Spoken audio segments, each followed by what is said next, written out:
Okay, so let's see what the translation is here by His Divine Grace, A.C. Bhaktivedanta Swami Srila Prabhupada. Translation. I'll read it and then we can read it together. Then, in the beginning of Kali Yuga, the Lord will appear as Lord Buddha, the son of Anjana, in the province of Gaya, just for the purpose of deluding those who are envious of the faithful theist. Purport by His Divine Grace. This is a 2.5-page purport, so bear with me here. There's a lot of stuff in this purport which we're going to go over. It's what I call an action-packed purport. So let's see where it goes. Purport. Lord Buddha, a powerful incarnation of the personality of Godhead, appeared in the province of Gaya, Bihar, as the son of Anjana, and he preached his own conception of non-violence and depreciated even the animal sacrifices in the Vedas. At the time when Lord Buddha appeared, the people in general were atheistic and preferred animal flesh to anything else. On the plea of Vedic sacrifice, even every place was practically turned into a slaughterhouse, and animal killing was indulged in unrestrictedly. Lord Buddha preached nonviolence, taking pity on the poor animals. He preached that he did not believe in the tenets of the Vedas and stressed the adverse psychological effects incurred by animal killing. Less intelligent men of the age of Kali, who have no faith in God, followed his principle, and for the time being they were trained in moral discipline and nonviolence, the preliminary steps for proceeding further on the path of Godhead or God realization. He deluded the atheists because such atheists who followed these principles did not believe in God, but they kept their absolute faith in Lord Buddha, who himself was an incarnation of God. Thus the faithless people were made to believe in God in the form of Lord Buddha. That was the mercy of Lord Buddha. He made the faithless faithful to him. Killing of animals before the advent of Lord Buddha was the most prominent feature of the society.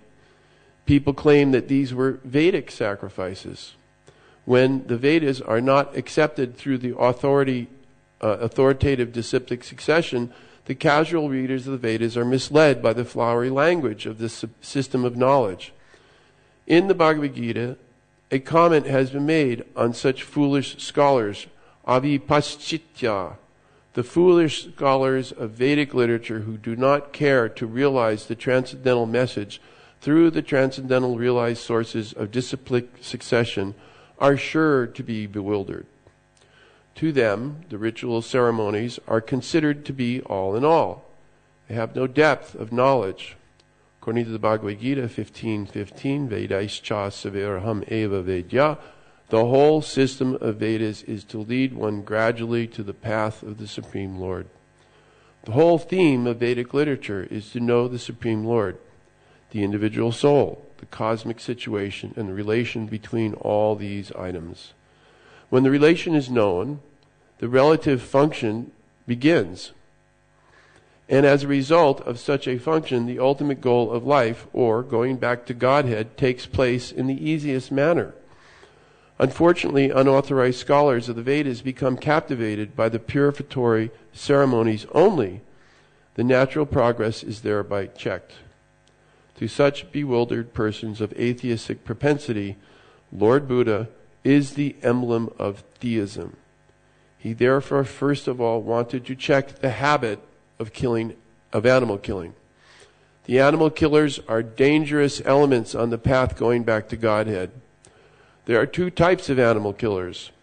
The soul is sometimes called an animal, or the living being. Therefore, both the slaughter of animals and those who have lost their identity of soul are animal killers. Maharaj Pariksit said that only the animal killer cannot relish the transcendental message of the Supreme Lord. Therefore, if people are to be educated to the path of Godhead, they must be taught first and foremost to stop the process of animal killing. And as above mentioned, it is nonsensical to say that animal killing has nothing to do with spiritual realization. By this dangerous theory, many so-called sannyasis have sprung up by the grace of Kali Yuga, who preach animal killing under the garb of the Vedas. The subject matter has already been discussed in the conversation between Lord Chaitanya and Malunachan Kazi Sahib. The animal sacrifice, as stated in the Vedas, is different from the unrestricted animal killing in the slaughterhouse. Because the asuras, or the so-called scholars of Vedic literatures, put forward the evidence of animal killing in the Vedas, Lord Buddha superficially denied the authority of the Vedas. This rejection of the Vedas by Lord Buddha was adopted in order to save people from the vice of animal killing, as well as to save the poor animals from the slaughtering process of their big brothers who clamor for universal brotherhood, peace, justice, and equality, and equity. There is no justice when there is animal killing. Lord Buddha wanted to stop it completely, and therefore his cult of ahimsa was propagated not only in India but outside the country. Technically, Lord Buddha's philosophy is called atheism because there is no acceptance of the Supreme Lord, and because that system of philosophy denied the authorities of the Veda. But that is an act of camouflage by the Lord. Lord Buddha is the incarnation of Godhead. As such, he is the original propounder of Vedic knowledge. He therefore cannot reject Vedic philosophy. But he rejected it outwardly, because the Sura Dvisha, or the demons who are always envious of the devotees of Godhead, try to support cow killing or animal killing from the pages of the Vedas. And this is now being done by the modernized sannyasis. Lord Buddha had to reject the authority of the Vedas altogether. This is simply technical, and had it not been done, so he would not have been so accepted as the incarnation of Godhead. Nor would he have been worshipped in the transcendental songs of the poet Jayadev, who is a Vaishnava Acharya. Lord Buddha preached the preliminary principles of the Vedas in a manner suitable for the time being, and so also did Shankaracharya to establish the authority of the Vedas. Therefore, both Lord Buddha and Acharya Sankara paved the path of atheism. And Vaishnava Acharyas, specifically Lord Sri Chaitanya Mahaprabhu, led the people on the path towards a realization of going back to Godhead. We are glad that people are taking interest in the nonviolent movement of Lord Buddha. But will they take the matter very seriously and close the animal slaughterhouses altogether? If not, there is no meaning to the ahimsa cult. Srimad Bhagavatam was composed just prior to the beginning of the age of Kali, about 5,000 years ago. And Lord Buddha appeared about 2,600 years ago. Therefore, in the Srimad Bhagavatam, Lord Buddha is foretold. Such is the authority of this clear scripture. There are many such prophecies, and they are being fulfilled one after another. They will indicate the positive standing of the Srimad Bhagavatam, which is without trace of mistake, illusion, cheating, and imperfection, which are the four flaws of all conditioned souls. The liberated souls are above these flaws. Therefore, they can see and foretell things which are to take place on distant future dates. Tatakalau sapavrite samohaya suradvishtyam buddho namnak jana sutta kikateshu bhavishyati. Then in the beginning of Kali Yuga, the Lord will appear as Lord Buddha, the son of Anjana in the province of Gaya, just for the purpose of deluding those who are envious of the faithful deists. So first of all, I'd like to thank Shruti Dharma and all the devotees here at Bhaktivedanta Manor for giving me an opportunity to speak. I haven't been here since 1982. So it's really nice to come back and see how much development and how much the temple has grown. And hopefully I might be able to share something this morning to inspire you all to keep making it grow more. And I think it's also important to point out, because of the nature of this verse, like I said, this is an action-packed verse, and where I happen to live in California, It is only got a voter population of 5,000 people in the city of Ojai, which is just north of Los Angeles by a little bit. A little more than that in the whole valley, but it is, I sometimes jokingly refer to as New Varanasi because it has every kind of impersonalist philosophy there, teacher, yogi, meditators, you name it. It's really phenomenal how such a tiny little town has attracted so many different twisted types of philosophies, and how many people are out there listening to this stuff. I won't mention any names, but if anybody you can think of, I can almost guarantee you there's some remnant or some person holding fort for that particular faith there. So preaching for us is very, very difficult. Frequently we find ourselves having to kind of like, find people, maybe kind of hang outside some of these gatherings they have and look for the ones who maybe haven't completely fallen into the well of impersonalism. Lord Chaitanya says in the Chaitanya Charitamrita, Prabhupada translates the verse, the appropriate verse there, saying that anybody who has heard the impersonal philosophy of Shankaracharya, Prabhupada uses the word doomed. He says their spiritual life is doomed. He doesn't mince his words. And we have seen that. We have personally seen that. There's been a few occasions where we've attended, again, it's very hard to preach. We're trying to find, usually the people that are already down in the bottom of the well, there's nothing you can do. They when you talk to them, they say, oh, you're just an illusion. Actually, we're two human beings here. We're having a conversation. No, that's all an illusion. There's so many different flavors of what they come up with. But the ones who are kind of circling around the well, they haven't quite jumped in yet, you might be able to find them and actually reason with them a little bit and help them understand before they take the dive that you don't need to settle for some of these very twisted ideas. So just to give you a sense, and Prabhupada actually points this out towards the end of this purport here. I'll tie it together in a second. Just to give you a sense of how ridiculous some of this can get. One of the things that I find is sometimes helpful if people are really genuinely, honestly serious about wanting to look at or searching for some legitimate spiritual path.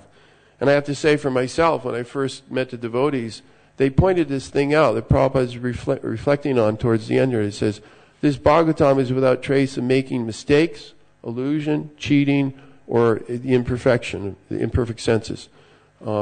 These are the 4 human flaws. I'm sure we're all familiar with them. And I know when I first heard this with the devotees, I went home. I was in college at the time, and I thought I was a smart guy. I went home and he said, "Well, I don't have to accept this Krishna consciousness." And then I kept dwelling on these 4 flaws, and I kept on coming back to, nope. I make mistakes. I have a propensity to cheat.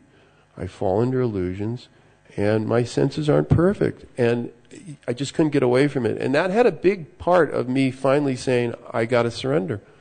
I've just got to surrender. So sometimes when we're given a chance, we went to one particular gathering, and the way this particular gathering went was they asked everybody, it's open to the public, anybody can go. It's not like these are all the hard sell people. They want to, try to share what they have with the public. So we're public, so we went. And first thing they do is they go around the circle. They ask everybody to make sort of an opening statement. And because I was very familiar with their philosophy, that was the first thing I said. And I said, what I'm here to find out is how anybody can actually be sure about anything when it's being generated from one's own mind or from somebody else's mind that you're accepting because of these 4 flaws: imperfection, propensity to make mistakes, propensity to cheat, and imperfect senses. And I said it very clearly, and there was about 30 or 40 people in the room. And it was really phenomenal because then, of course, everybody went around, they all introduced themselves, made their comment about why they were there and what they were listening for, and their little spin on what reality is, which is sometimes very bizarre. And then they opened it up for dialogue, for conversation. And I thought it was interesting that very few people even heard what I said. They were so preoccupied with saying what they wanted to say. Very few people actually even stopped to consider how really important this question is. How can you figure anything out for yourself? Which, by the way, in the whole New Age world, we're teaching exactly the opposite of what they're all preaching, which is it's all within you. You don't need any books. You don't need any philosophy. You don't need any. You sit and meditate and it'll be realized, and that's the end. Which, of course, is very empowering, because then that means you can do whatever you want. But so they were doing all their different things. But there were one or two people who actually heard it. And you could see it was eating away at them. And they were coming up with all these different ways of trying to, like, well, what about this? What about that? What about this? So, of course, it wasn't too easy to expose how, no, you're still relying on yourself, your own, cognitive reasoning process.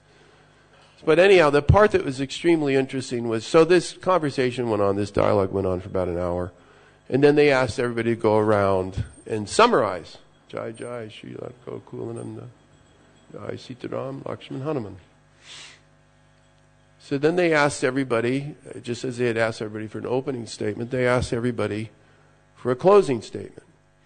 And again, it was very interesting. Most people were so caught up in their own ideas that, it was just more of the same. And of course, when I got a chance to speak, I said, I find it very interesting that the whole purpose of the meeting is for everybody to explore their own spiritual growth and how they understand anything.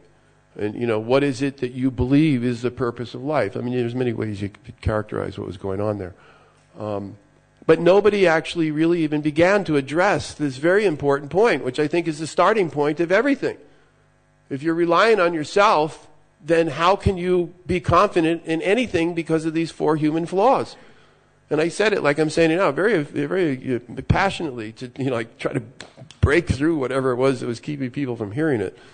And again, it kind of went around in a circle, but the one or two people who actually heard it, this one lady, you could see for the whole hour, she was just, And at one point, she was so confused, she said, just to show how the mind works, she was saying things like, well, what is a mistake anyway?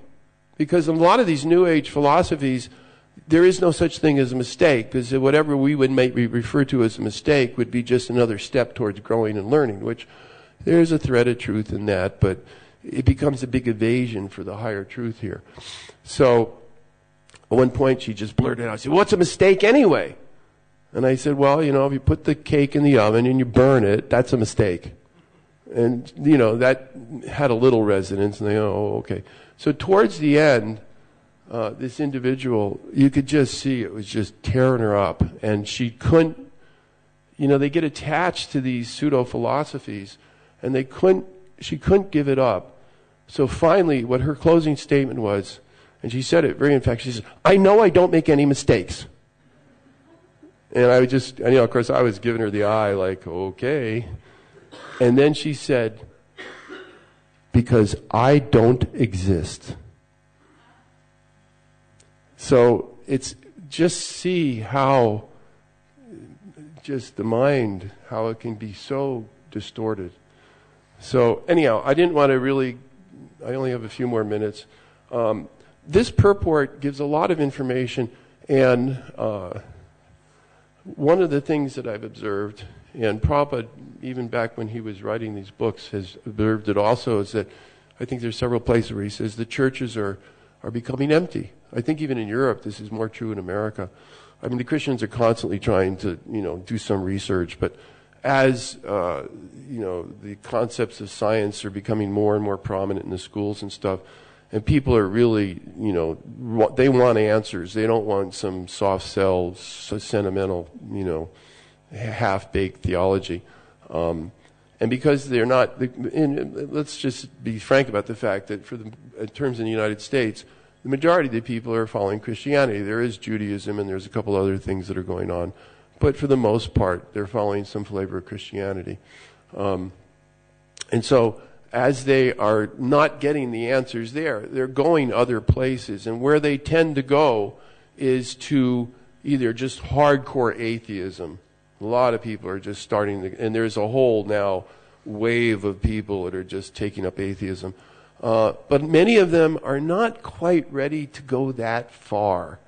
They still have some sense that there must be more meaning to life than just, it's just chemicals, and you're here now and you're gone and that's it, poof, back to vapor. So they're taking up Buddhism. A lot of people are taking up Buddhism. And the reason why they're taking up Buddhism is because Buddhism is, I should say Neo-Buddhism, or another one that's really popular is Neo-Advaita.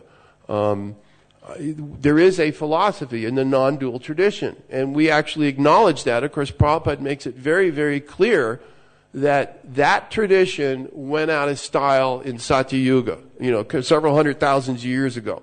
It's certainly not something we can do in Kali Yuga.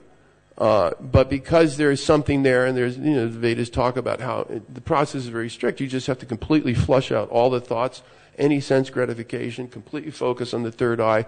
And then, of course, after going through all that trouble, then if you're lucky, you get to be in the Brahmajyoti until you realize, and I sometimes say this facetiously to the people I deal with in Ojai, I say, well, if you're so interested in just vibrating with energy and white light, why don't you just go into a closet and stare at a light bulb? Because that's essentially what they're doing. And of course they look at me like, huh? And it's like, well, no. I mean, that's what it's like being in the Brahmajyoti. How much fun is that? It's not going to be very satisfying. And therefore Prabhupada says, eventually the soul wants exchange. Everything happens in relationship, not in isolating yourself. In fact, the psychologists would tell you that people who really isolate themselves are usually like really having some serious emotional problems. These are where the nutsy people are. So everything's happening in relationship. So what many people are taking up, and it's a hodgepodge. It's a mix of Buddhism and Neo-Advaita and maybe a little Brahmavadi, but nobody really understands, and nobody's certainly studying the Vedas like we are. So it just turns into this big sort of conglomerate hodgepodge that kind of ends up with, you can do whatever you want. Because it's just a big illusion at the end anyway. Everybody ends up dead and in the ground. And in the concept of Buddhism, most people have a sense that their goal is nirvana. Nir meaning without. Vana, at least in Sanskrit, means forest. And we know in the 5th canto that there's a whole chapter called the forest of material enjoyment. So they want to get out of the forest of material enjoyment, and they take it all the way to the extreme where nirvana means a place where there's nothing. Absolutely nothing. Therefore Prabhupada says it's voidism. Of course, they don't really study it as much as we do. So most of us here are very familiar. You're all nodding your head going, yeah, we understand that. But they don't understand that. And so, but what they do understand is when they adopt this philosophy, then it kind of opens the door for whatever you want to do. There is no principles, there is no regulation, there is nothing to strive for. I've even had people, of course, actually I had a learning curve. When I came to Ojai, I used to preach to people. And of course, as devotees, we're trained that when you say something, you support it with Scripture. And so we all learn a lot of verses, and, we quote the verses as we speak. And I started getting these really strange sort of reactions from people, and eventually it became very apparent that they didn't appreciate it at all. I mean, they can quote Shakespeare, and they can quote Einstein, and they can quote whoever, the pop rock star, whoever it is. But if you quote Bhagavad Gita, they resent it. They just sort of think you're some sort of religious fanatic. I know you're trying to press me because you know Sanskrit. So you really want, and then it got to the point where if you try to talk to people, they'll say, "Oh, you still read books? I'm so sorry to hear that." I mean, I'm not really trying to be offensive here. I'm trying to share with you how extreme it can get. And I'm sure probably some of you have your own stories like this. So in any case, but the point is that, Buddhism in itself, and I have all sorts of notes here, I'm probably not going to get a chance to really go through much of this, but Buddhism itself, there are aspects of it that we can appreciate. as you know, there's the Four Noble Truths, and then they have what are referred to as the 8 aspects of Buddhism. I'm going to have to see if I can... let me just see where I am here. So there's referred to the Eightfold Path of Buddhism. I think it'd be worth maybe going over this, because what I have discovered is that people who are a little serious about Buddhism, and this is probably more applicable for people in the Asian countries where it's their natural heritage and their tradition. But when it comes across what we refer to as the pond, the Atlantic Ocean or the Pacific Ocean, depending which way you're going, it takes on a whole different flavor. Everybody loves the word Zen because then you can throw whatever you want into it and come up with nothing, or come up with rationalizing whatever you want. That whole concept of the cone, these little expressions that really make no sense. What's the sound of one hand clapping? Huh? And then one day some devotee just immediately said, "Oh, that's easy." That's what it sounds like. It's like devotees are so practical. But they love these little mind twisters because it helps reinforce the fact that at the end, it doesn't make any difference. It's just all happening in your little mind, okay? So, just to give some acknowledgement here, but the thing is, the people who are actually really seriously trying to grow and find some spiritual path, one thing I admire about those people that are practicing Buddhism is they're actually adopting some austerities, if they're really doing it. Now, a lot of people call themselves Buddhists. I actually encountered somebody in Ojai, and it's a small town, so you see each other over and over again. So you have this ongoing conversation that spreads out over many years, and you kind of pick it up wherever you left off. And I asked this lady, I said, "So aren't you?" So I observed her at some public function, and she was eating animals. And I said, "I thought you were a Buddhist." She said, "Oh, I am." And I said, "Yeah, but you're eating chicken or whatever it was." She said, "Oh, that has nothing to do with it." And of course, as devotees, we understand, no, wait a minute, that's the whole purpose of Lord Buddha's mission, ahimsa. You understand ahimsa, don't you? And of course, they like to say that, mercy, compassion. Okay, could you kind of like connect the dots for me, how it's mercy and compassion when you're killing innocent animals? Of course, at that point, the conversation ends and they go off to some other direction. So the point is that there are some aspects of Buddhism that we can respect. So, for example, but I also want to point out that there's things which obviously we very seriously disagree with. For example, out of these 8 aspects of Buddhism, these are the 8 laws of Buddhism, you might say, they're all very nicely presented. The first one, I'll see how far I can get on this. I'll just shoot through them real quick and then we'll share some insights. Right view, right intention, right speech, right action, right livelihood, right effort, right mindfulness, and right concentration. Sounds really good, except for when you actually start looking into it a little bit more deeply and you start really understanding what their concept of these things are. So, for example, right view is, again, the first thing I said was, if you're suffering from the 4 human flaws, who's going to give you the right view? And keep in mind, there was actually a Tibetan Buddhist who came to Ojai. It was interesting. He packed out an auditorium of about 250 people.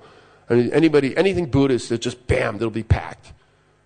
And so when I finally had a chance, he had questions and answers at the end. And I really genuinely wanted to understand, do you have some kind of a collection of scriptures that all the Buddhists would kind of agree upon? Because we do. We have the whole Bhagavatam. We have the whole the canon of all the Vedic knowledge. And one of the things I find very frustrating is when you talk to people, they just pull things out of the air, and Buddha said this, and Buddha did that, and blah, blah, blah, blah. I said, well, how do you know that? Is there some record of it? So I figured, okay, here's a guy's a high lama from Tibet. He came to Ojai, and I said, well, this is about as high as I think I'm going to get from somebody who's practicing this tradition. And at the risk of embarrassing myself in front of 250 people, I asked the question. I said, do you have some scripture that, first of all, is actually authoritatively represents the teachings of Lord Buddha? Like we have the Bhagavad Gita, We say Krishna spoke the Bhagavad Gita. End of discussion. God spoke it himself. Is there anything that Buddha spoke? Is there a scripture? And he said, no, there isn't. And I said, well, then what do you have? And basically what he said is, we have the writings of all the monks who have practiced Buddhism, which basically means you have basically the realizations of all these people who spent, I think in Tibet, it's not uncommon for them to sit in meditation for 8 hours a day. So we do that with japa. Of course, it's not the same. We're meditating in Krishna's name. So Krishna's there. And that's a whole different thing than sitting there trying to completely obliterate every thought in your head, which is impossible, by the way. You can't do it. That's why it's an artificial, Prabhupada, I like that part where Prabhupada's, I think he's describing the purport in one of his songs. He says, Krishna consciousness is not an artificial imposition on the mind. Well, guess what? Buddhism is. You've got to give up the ego. You've got to basically drop the ego. You got to drop desires. Well, okay, wait a minute. I want to have a desire to drop desires. How does that work? There's a lot of philosophical conundrums here. So anyhow, that's the first one, right view. How can you have the right view if you're an imperfect person? And there's no scriptures that telling you what it is. And all you have is all these people sitting there meditating, having all different sorts of realizations, and sometimes there's some consistency, but frequently there isn't.